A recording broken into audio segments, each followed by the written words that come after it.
So the ecosystem we're talking about is relatively unique. Now come back with me into kind of the regular world here. Why is it so hard for people to be innovative? I think partly because of the risk associated with it, and to be quite blunt, the work that's required to bring you to an innovative potential. And here's why I would differentiate between creativity and innovation. To me, you can be creative and not even broach innovation, but you can't be innovative without being creative. But you can rest your whole life in a creative space and not do anything. And here's a simple example. We're in a music city.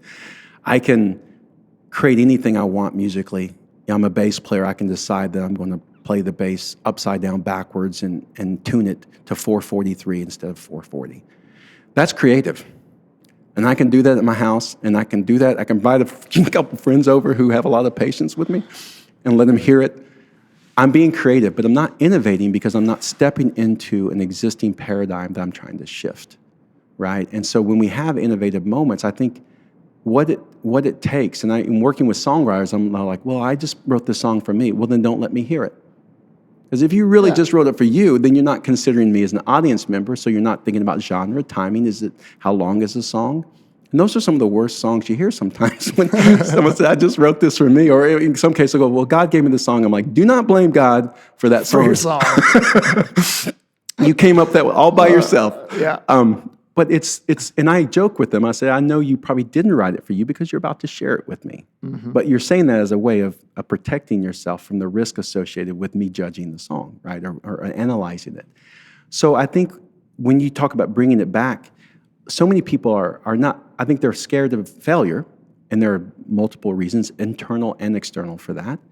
And I think that they don't quite understand what innovation really is and what it requires. And this is on a leadership level. I see so many leaders that will talk innovation language, but if you start digging, they don't quite understand the nuances of it or the complexity of it and what it would take to get there. And then let alone how to create an environment that would encourage that. And so I think some of it's just confusion between some of that. And also, it's risky to be innovative. It's much safer. And there's plenty of spaces to be a fast follower, to contribute without being the one that invents or reinvents the wheel and takes all the risk associated with that from derision, Sure, right? Yeah. Or just the attacks. Even innovators get attacked because they put other stuff out of business. Absolutely. Not everyone loves the change that comes from innovation. That's for sure.